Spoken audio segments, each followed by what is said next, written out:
Once again, we have to spend way too much of our day debunking Dodger rumors. The Bus Brothers have damn near $2 billion and want to shoot the wad in Vegas. And Justin Herbert's weekly routine now includes x-rays. Good morning or good afternoon. I'm James. And this is your daily dose of sports and snark for the greatest sports city in the world, Los Angeles. This is the faithful Angelenos afternoon report. It is December 11, 2025. I left Ann Arbor, Michigan, where the flags are at half-staff over Wolverines coach Sharon Moore getting his creep on and getting his alleged assault on. If you know a Michigan fan, feel free to give them a reassuring hug. They need it. Hey, do you like being in the know about LA sports? Well, if you do, clickety-clack the like button. Clickety-clack the subscribe button. There's a notification bell. Hit that. It'll let you know when we drop an update. Sharing is caring. Let people know we exist. And by all means, comment. Now, before we go through the news and notes, a quick look at the scoreboard. San Antonio 132, Lakers 119. The Lakers' quest for a dynasty in the NBA Cup comes to a screeching halt. Oh no, whatever will we do? Once again, the national press even tried to make a story about how the special court for the NBA Cup couldn't be used. Why do they keep trying to make us care about this stuff? But whatever. Meanwhile, the Kings were edged by Seattle last night, 3-2 in overtime. Today, the Clippers are at Houston at 5. With that said, what do you say we get to the news? With the Dodgers resuming their efforts to destroy baseball at all costs by signing a new closer, well, the rumors accelerated. Boy, they are fast and furious. Baseball is like grandpa on life support, and here's Dave Roberts sneaking in with his favorite smothering pillow. What will the Dodgers do next to finally kill off the grand old game? Will they sign Kyle Tucker? Will they trade for Tarek Skubal? Probably not. Here's why. A report surfaced that the Dodgers are not willing to offer a contract of more than 3 to 4 years to Tucker, and he wants a contract that'll last until he looks like Mr. Burns from The Simpsons. Now, to some fans, this may bother you because after all, Tucker's considered the best free agent available, and don't the Dodgers always get the creme de la creme? But the dude is injury prone now. Athletes do not get more durable over time. So, probably not. Now, regarding Skubal, let's use history as our guide. When the Dodgers traded for Mookie Betts, they did two things to swing the deal. They sent prospects, and they relieved Boston of the David Price contract. They sent out Alex Verdugo, Jeter Downs, Connor Wong, and Kenta Maeda. Only one of those four players we know will have a job in Major League Baseball next year. Only one. And that is Wong, who is a backup catcher. So, go online. Check out all the alleged trade packages that the Dodgers are just so anxious to give Detroit. Former GM Jim Bowden, a guy who I happen to think is pretty damn bright, he proposed an offer that might get Detroit's attention, which would include Tyler Glasnow, Emmett Sheehan, and blue chip prospect Zahir Hope. Well, is this real life or is this just fantasy? Because, look, you might suggest the Dodgers have to overpay for Skubal. He is a Cy Young Award winner. Totally get it. But that offer is way bigger than what they sent out for Mookie Betts. And Mookie Betts was in the argument for the best player in the game at that time. It was either he or Mike Trout. Furthermore, if last year taught us anything, the Dodgers need their depth at starting pitching. If Major League Baseball created a stat for most Tommy John surgeries, LA would totally dominate that. 3 starters in the rotation are probably going to face innings restrictions.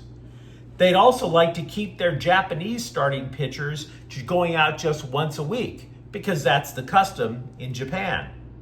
And oh, by the way, Tarek Skubal is represented by Scott Boras, and Andrew Friedman would rather get 100,000 paper cuts on his keister cheeks than to deal with Boras and his nonsense.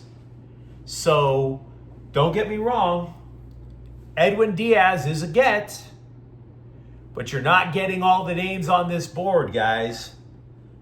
I don't know if you're even going to get 2 more. And certainly not the ones that are the biggest gets on the list. I will say, though, that there are a couple of rumors that may or may not have traction. There is a potential taker for Teoscar Hernandez. The Athletic is reporting that the Kansas City Royals are interested in him. But that does not mean a trade is imminent. That does not mean we have any idea what the Royals would offer in return. There's simply interest. The LA Daily News reported Friedman met with officials from the Japanese national team to discuss the upcoming World Baseball Classic, specifically about Shohei Ohtani and Yoshinobu Yamamoto. There has been no decision, for example, as to whether Ohtani will pitch. You may recall Dave Roberts was hoping that his Japanese players would skip the tournament. Fat chance of that happening. I've been to a World Baseball Classic game. It's the bomb. It really is fun. But you can see his point. These pitchers would interrupt spring training and then fly halfway around the world because that's where Team Japan plays the opening round. The Dodgers, by the way, have also played a ton of baseball over the last 2 years, including multiple trips to Asia. It's a hell of a toll. And no decisions, by the way, have been made. Meanwhile, about the new closer, the New York Post is reporting that Edwin Diaz spurned the Mets' offer not because the Dodgers offered significantly more money. They only offered $3 million more. Big whoop.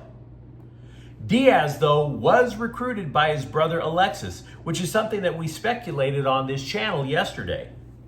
Alexis Diaz, former Reds closer, spent time with LA last season. He's currently out of a job, but he reportedly told his Brohim that he loved the way he was treated by the Dodgers. Secondly, the Mets fired their pitching coach. But I want to focus on that first reason for a moment more. For all the talk about the Dodgers ruining baseball, just helicopter money all over every player, I can't stress this next point enough. I have friends who cover Major League Baseball for major news outlets, and they can't stop telling me how much Dodger players love playing for Dave Roberts. You may question his moves. I sure have. But they will run through fire for Roberts. So it's not just the money. Have you ever been paid very well for a job but hated showing up to work because of the culture? I have. So a lot of Dodger news to discuss. Feel free to let me know what you think in the comments thread. The LA Times reports that the 2 Bus brothers who were recently ushered out of Lakers headquarters with a cardboard box holding all their personal possessions, and ushered out by their own sister, I might add. Well, the 2 guys are looking to buy into the soon-to-be Las Vegas A's. Joey and Jesse Buss founded a company with the idea of investing in global sports. They each have damn near $1 billion in their wallet from the sale of the Lakers to Dodger owner Mark Walter. And rather than drop that money in the champagne room over at the Palomino, why not actually invest it? The A's have 5 or 6 legit players, and besides, the Crazy Horse is within walking distance of the new Vegas Stadium when it opens. So, fun times will be had by all, I suppose. Justin Herbert took time away from being somewhat rude to a female sideline reporter and told everybody x-rays were taken of his surgically repaired hand after Monday Night Football. He described the images as clean for the most part. Meanwhile, everybody listening was like, bro, didn't you have x-rays last week? And the week before that? And the week before that? I mean, it's getting to the point where the bigger news is, when does Justin Herbert not need x-rays or medical imaging of any kind? Shoot, for all we know, he's putting his chest in that thing to make sure he doesn't have cancer there, like a chick. The picks were needed because when Herbert was scrambling for yards, he stiff-armed an Eagles defender, and it hurt. Now, clean for the most part translates to he's playing Sunday. Let's not get any drama about this. The Bolts are going to be needing to sweep the Kansas City Swifties. They're going to need Justin Herbert. And a side note on Herbert, I might add, something that's been popping up on social media a lot. A bunch of female sports writers took up for the ESPN chick who was not treated with great journalistic deference by Herbert after the game.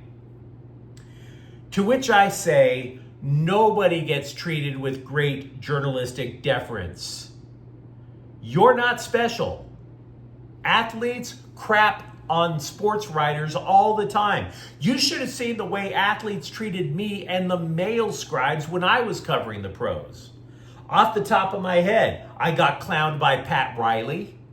I got ripped by Raiders quarterback Jay Schrader. I had to take it. Part of the gig. I remember when a different writer that I knew was supposed to write a feature on Pedro Guerrero. The Dodgers slugger hid from him in the clubhouse, stayed in the part where no reporters were allowed. The scribe waited at the locker. Guerrero comes out, looks at the scribe and says, "You come too late, F you." Only he didn't say the letter F. You can figure it out. And I'm just, hate to break it to everybody. Lady, you are not a boss babe. You're just a scribe. Getting disrespected by athletes is part of the job. And you should know that. We were told once the kicking problem was apparently solved that the Rams would be the most complete team in the NFL. Well, most complete does not translate to invincible. The secondary is struggling, particularly in the absence of safety Quentin Lake, who may not have the talent level of Jalen Ramsey, but he damn sure had the moxie to play Ramsey's star position, that hybrid of a safety and linebacker. Emmanuel Forbes, meanwhile, he's been faltering. He got subbed out during the first quarter. He got burned on an early touchdown. Akello Witherspoon has returned from injury, but man, he got lit up out in Arizona. Now, Sean McVay said the problem is that they don't know which combination of defensive backs work best for which situation. Quote, "The game flow dictates that, and sometimes it's matchup oriented. Or who are we playing? What are the different plans of attack that we have relative to our coverage menu and different play ops? There's always going to be some learning ops, but getting D. Will back healthy, there are positive problems for us to work through as a coaching staff," unquote. Now, to be honest, he can say that now. Matthew Stafford and the boys are dropping 5 touchdowns a game. But eventually, somebody's going to play defense. And the Rams are going to need that backfield to step up. Current and future Bruins fled the football program Wednesday, which sounds bad, but it's kind of not. Tight end Jack Peterson entered the transfer portal. He was one of a surprising number of UCLA football players whose playing time diminished from 2024 to last season. The dude started 4 games in 2024, but only 1 time in 2025. Moreover, the Bruins have as many as 5 tight ends on the roster next year, so he was kind of expendable. Now, the supposed future Bruins player is in the recruiting class of 2027, safety Royalton Allen of Hesperia, which lowers the recruiting class to one dude. Now, I don't want to spend any time ripping a teenager. They've been known to change their minds. You have a new coach coming in, rebuilding the program right from the foundation. Maybe even trying to build a new foundation, period. So, building the 2027 class seems light years away. 2027 may as well be 2037. And by that time, for all we know, we're going to be watching sports in a Futurama world where my boys and I will all have severed heads floating in jars watching AI versions of the games. Brave new world. But you let me know what you think in the comments thread. Talk to me about what you think is going to happen with the Dodgers now that the dust is settling from the winter meetings. For that matter, are you happy that the Bus brothers are about to single-handedly support Nevada's economy? And if you enjoyed this update, don't forget to subscribe to Faithful Angelenos. We're talking LA sports every single day. Thanks for watching. I'm James, and we will be back tomorrow morning. Faithful Angelenos is a Kian Cortel Queso production. Take care.